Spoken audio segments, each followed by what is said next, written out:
আমি আমার স্ত্রী নীলাকে সন্দেহ করি, কিন্তু কোনো প্রমাণ পাচ্ছি না। তাই বাসাতে সিসি ক্যামেরা লাগিয়েছি। ব্যাপারটা শুনতে অদ্ভুত লাগছে, কিন্তু তাও আমাকে আমার পরিবারের জন্য এটা করতে হচ্ছে। নীলাদ্রিকে আমি ভালোবেসেই বিয়ে করেছি। 3 বছর প্রেম করে অনেক যুদ্ধ শেষে বিয়ে।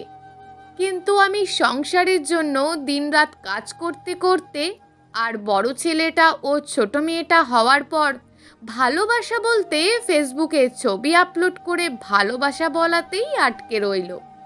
নীলাকে এখন আমি চিনতে পারি না। কি খিটখিটে আর ঝগড়াটে হয়ে গেছে। কথায় কথায় খোঁটা দিয়ে কথা বলে। সারাক্ষণ রাগ যেন নাকের ওপর। প্রায় দেখি সন্ধ্যা অবধি চুল ভেজা। জিজ্ঞেস করলে বলে কাজ করতে গিয়ে দেরিতে স্নান করেছে। কি এমন কাজ ঘরে? বাবা মা আর 2টা বাচ্চা। ভাব এমন যেন মায়েদের মতন 15-20 জনের কাজ করছে। কোনো কাজ ঠিকমতো করে না। একটা জিনিস ঠিকঠাক পাওয়া যায় না। মাঝে মধ্যে শার্ট অবধি আয়রন করা পাওয়া যায় না।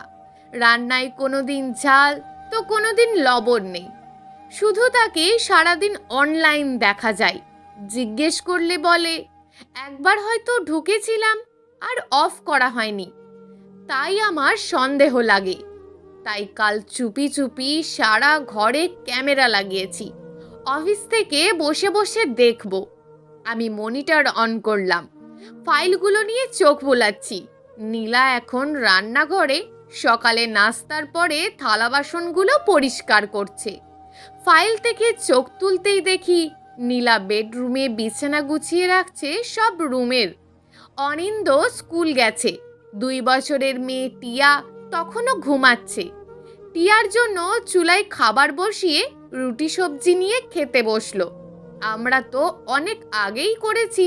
নীলা এখন নাস্তা করছে, সাথে মোবাইল নিয়ে অনলাইন ঢুকলো। আমি এইবার নড়ে চড়ে বসলাম। এইবার বুঝি ধরা খেলো বাছাধন।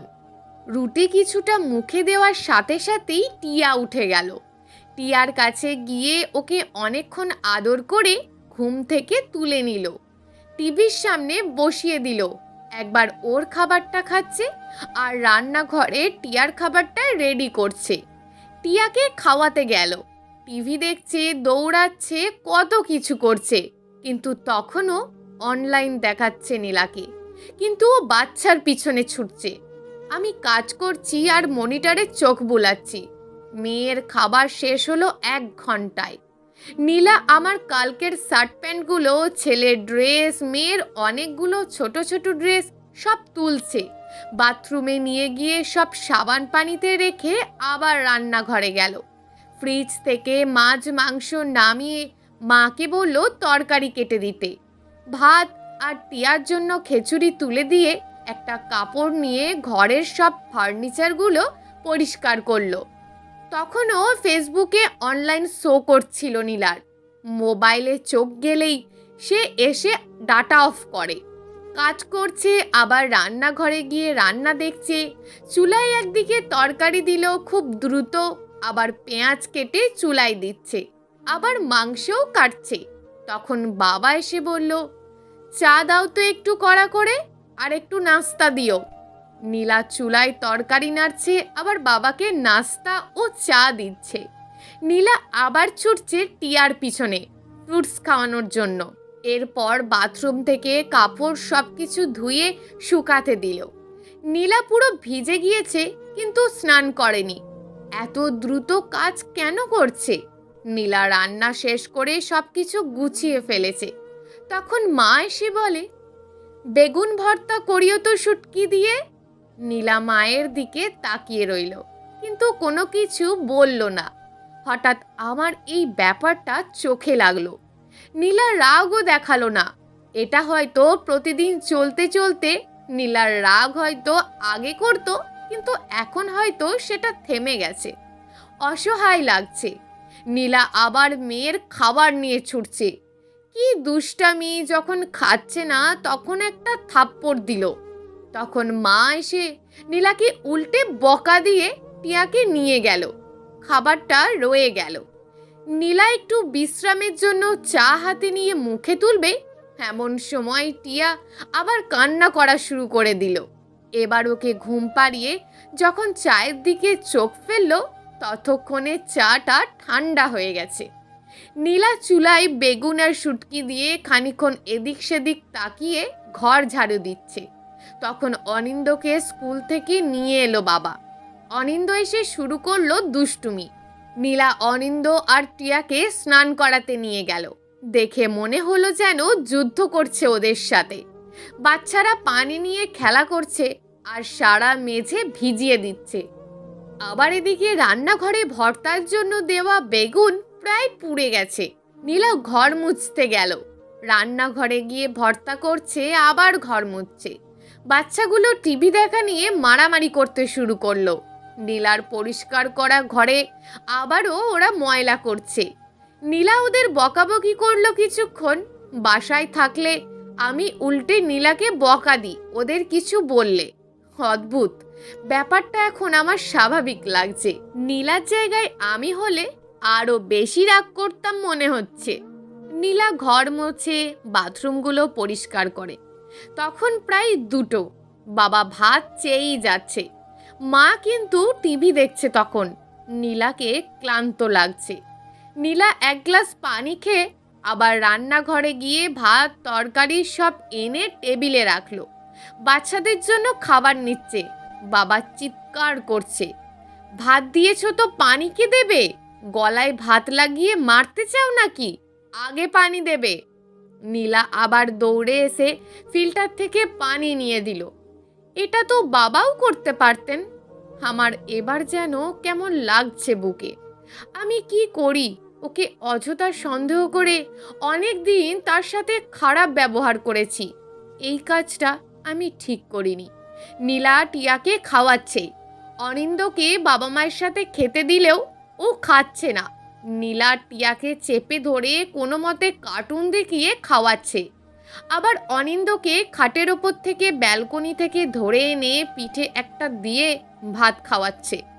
বাচ্চারা যখন খাচ্ছে না, নীলা অসহায় ভঙ্গিতে তাকিয়ে আছে, কারোর দিকেই না। কিন্তু নীলা বিরক্তও না, রাগেও না, কেমন যেন একটা চাহনিতে চেয়ে আছে ওদের দিকে। নীলা এখনো কিছু খায়নি, তাও বাচ্চাদের পিছনেই ছুটছে।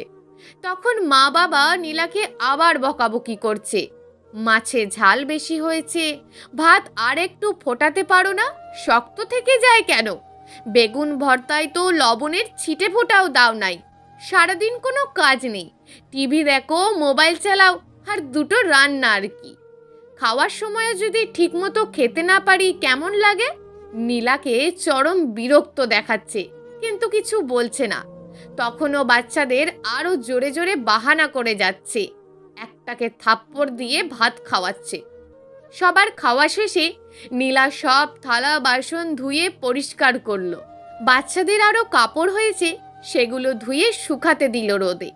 ব্যালকনির চারাগুলোতে পানি দিয়ে এইমাত্র নিজে স্নান করতে গেল। ও মা, নীলা 10 মিনিটে বেরও হয়ে গেল। নীলা খেতে বসলো তখন প্রায় 3:30। নীলা আবার মোবাইল হাতে নিল। কিছুক্ষণ ফেসবুক চালিয়ে ওর মায়ের সাথে কথা বলছে। নীলা ভাত খাচ্ছে, তখন বাবা এসে টিয়াকে দিয়ে গেল। বাবা ঘুমাবে। টিয়া বিরক্ত করছে, তাও খেয়ে নিল। নীলাকে এখন ভীষণ ক্লান্ত লাগছে, কিন্তু রেস্ট নিতে পারছে না। টিয়া ঘুমাচ্ছে না। টিয়া ঘুমালো তখন 5টা। অনিন্দ এদিকে তখন কি যেন একটা ভেঙে ফেলেছে, ওটা পরিষ্কার করে আবার শুয়ে পড়ল। 5:30টায় বাবা আবার চা চাইছে। মা চিৎকার করছে, এতক্ষণ কিসের ঘুম? ঘরের বউ এতক্ষণ ঘুমালে ঘর তো লক্ষ্মী ছাড়া হয়ে যাবে। নীলা উঠতে পারছে না, পা রাখতে পারছে না, তাও উঠে আবার ঘর ঝাড়ু দিচ্ছে। বাবাকে চাও দিল। সবার জন্য নুডলস বানিয়ে আমার জন্য কিছুটা রেখে দিল। অনিন্দকে পড়াতে বসেছে আর বারবার বাইরের দিকে তাকাচ্ছে, হয়তো সে আমার আসার অপেক্ষা করছে। তখন আমার বুকটা আবার থম দিয়ে উঠল। অফিস থেকে বের হওয়ার আগে দেখলাম শার্ট আয়রন করছে, তারপর শুয়ে আছে। কোমর ধরেছে ওর। বাসায় ফিরে এলাম। আজ নীলার সাথে চোখ মেলাতে পারছি না, কিন্তু এটা নীলা 10 বছর ধরে করে আসছে। কতদিন হিসাব করলে আমি নীলার সামনে হয়তো দাঁড়াতেই পারবো না। পরের দিনও সেম রুটিন নীলার, কোনো দিন আরও বেশি। এইভাবেই 3-4 দিন দেখার পর নিজেকে ভীষণ অপরাধী লাগছে। কত আদরের মেয়ে ছিল নীলা। 10টায় ঘুম থেকে ঠেলে উঠিয়ে ভার্সিটিতে যেত। আমার সাথে দেখা করতে এলে কত সেজে গুজে আসতো।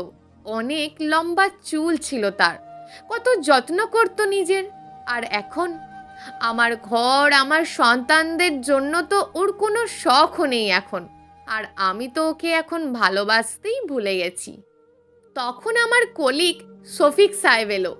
ওনাকে বললাম, শফিক ভাই, আপনার মিসেস তো জব করে, ঘরের কাজ বাচ্চা আপনার বাবা মাকে দেখে।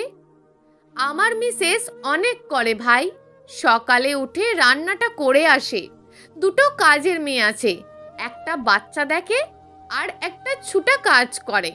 মা বাবার অসুখ বিসুখ হলে তো ঝামেলায় পড়ে যায়, নার্স আনতে হয়।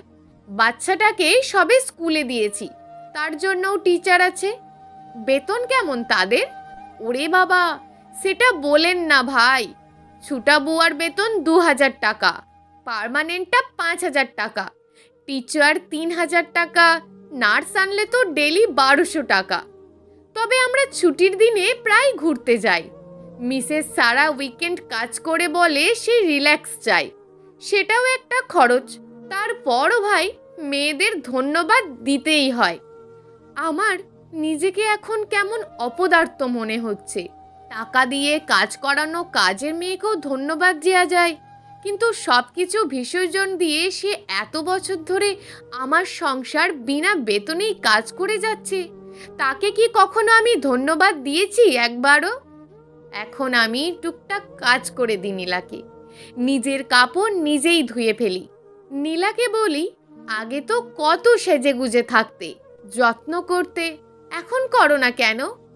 নীলা আমার কথা শুনে বলল, আগে তো দেখার মানুষ ছিল, এখন আছে নাকি? আমাকে বলো কি কি লাগবে, আমি এনে দেব। নীলা ভুরু কুঁচকে তাকায়, আবার মিষ্টি হাসে। খাওয়া দাওয়ার আগে টেবিলটা ঠিক করে রাখি, পানি নিয়ে রাখি। মাঝে মধ্যে ফার্নিচারগুলো আমিই মুছে রাখি। খাওয়া শেষ হলে নীলা যখন থালা বাসন পরিষ্কার করে, তখন টেবিলটা আমি গুছিয়ে ফেলি। নীলাকে বলেছি, তোমাকে আর আয়রন করতে হবে না, ছুটির দিনে আমি দোকানে দিয়ে আসবো। নীলা আমার কথা শুনে বলেছিল, টাকা? সপ্তাহে 6টা শার্ট আয়রন করতে যত টাকা লাগবে, তত টাকার তো আমি একবারে চা নাস্তা খাই। খেয়াল করলাম আমার ছোট্ট ছোট্ট কাজে নীলার কাজের অর্ধেক কমিয়ে দিয়েছে। নিজের যত্ন করে ও এখন। এখন অত রাগারাগিও করে না। আমি ফোন দিয়ে তাড়াতাড়ি খেয়ে নিতে বলি। এটা করতে আমার সময় ব্যয় হয় না। কিন্তু নীলাকে দেখি আয়নার সামনে গিয়ে একটু হাসে, তখন আমার বুকের থম ধরা ভাবটা একটু কাটে। কেন ক্যামেরা লাগিয়েছিলাম সেটা এখন নিজেই ভুলে গেছি। এত কিছুর মধ্যে আমি নীলাকে কত সময় দিয়েছি। যা সন্দেহ করেছি তা যদি ঠিকও হতো, দোষটা কি আমার হতো না? আর এক ছুটির দিনে সব ক্যামেরাগুলো খুলে ফেলি, নীলাকে সব কিছু খুলে বলি। নীলা আমার কথা শুনে বলে, কি পেলে তো? তোমাকে খুঁজে পেলাম আবার। আমার ঘরের বউ আর বাচ্চার মা হিসাবে নয়, নীলা হিসাবেই তোমাকে পেলাম। ধন্যবাদ তোমাকে নীলা। কেন? এই যে এত কিছু করো আমাদের সংসারের জন্য। ধন্যবাদ তোমাকে আকাশ। আমার মতন হাজারো নীলা তো প্রতি ঘরেই আছে, যারা সবটা দিয়েই সামান্য ধন্যবাদ আশা রাখে না। কিন্তু তোমার মতন দেরিতে হলেও কয়জনে সেটা বুঝতে পারে বলো? তাই তা তোমাকে ধন্যবাদ হিসাবে জামদানি দেব ভেবেছিলাম। তাহলে ওটা তো আর লাগবে না মনে হয়। ও মা, কেন লাগবে না? আর আমি তোমাকে ধন্যবাদ হিসাবে তিতা করলার রস খাওয়াবো কাল থেকে, তোমার পেট বেড়ে যাচ্ছে। এ মা, না না। নীলা তখন উচ্চস্বরে হেসে উঠল, ঠিক সেই আগের প্রেমিকা রূপে। ও তো প্রেমিকা রয়ে গেছে, শুধু আমি প্রেমিক হতে ভুলে গিয়েছিলাম। আসলে আমরা সব সময় ভাবি বাড়ির মা বউরা কোনো কাজের নয়, কিংবা হয়তো খুব অল্প কাজ করে তারা। কিন্তু আমরা এটা কখনো ভাবি না যে তারা ওই অল্প কাজটাই না করলে আমাদের কোনো কাজ ঠিকঠাকভাবে সম্পূর্ণ হয় না। তাই একটু খেয়াল রাখা উচিত তাদের, ঠিক যেমন তারা আমাদের খেয়াল রাখে। বন্ধুরা, গল্পটি কেমন লাগলো তা অবশ্যই নিচে কমেন্ট করে জানাতে ভুলবেন না। আর যদি আপনাদের গল্পটি ভালো লেগে থাকে তাহলে একটি লাইক করে চ্যানেলটিকে সাবস্ক্রাইব করে রাখুন এই ধরনের নিত্য নতুন গল্পগুলি শোনার জন্য।